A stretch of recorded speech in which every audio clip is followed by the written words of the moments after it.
So, I'll be here with Parla, and today we'll be discussing a new series of events regarding the abortion rights here in America due to the traditional views in which our country has established itself around.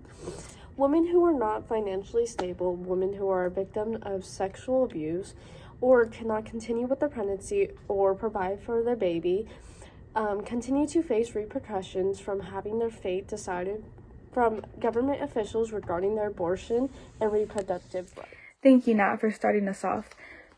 Now, members of Congress center their political beliefs based on personal morality rather than the direct impact women would experience by stripping a woman's autonomy.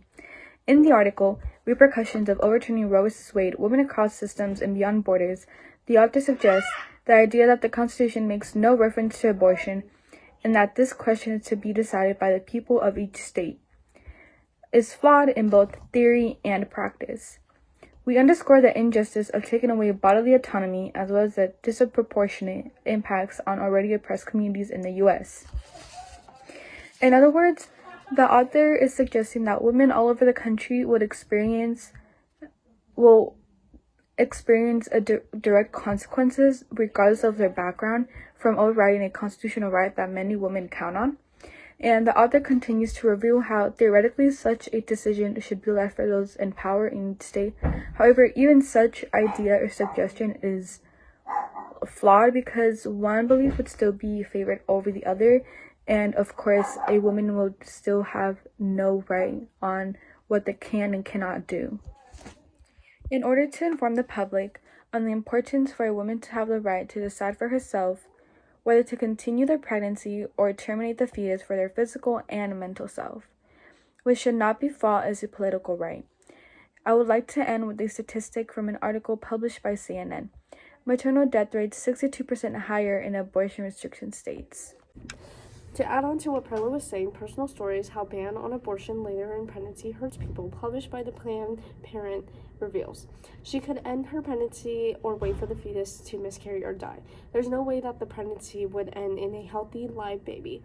Jenny and her husband chose to terminate the pregnancy, but however, because they lived in Texas, they were forced to endure several restrictions. First one was a 2-day waiting period. Second one was listening to a mandatory script about abortion, and the third was to sign off from 2 different doctors. Many women or couples who decide to continue with the termination of their fetus isn't always what they want. Many parents simply find themselves in situations where it's their only option. Therefore, such a ban just adds such a great mental toll on families and during their restriction after grieving such a great loss. There are many people in the country who strongly oppose abortion and would argue abortion is inhumane and that all life should be treasured, especially to those whose religious beliefs strongly oppose abortion due to its cruelty. However, abortion is a way of healthcare for many women, especially for women who can no longer continue with a pregnancy due to life-threatening risks and just unhealthy measures. So creating restrictions in the abortion process just creates greater grief for women after making a woman's reproductive rights political. Such measure taken only put women in a life-threatening risk just to terminate their pregnancy, prolonging a process unnecessary.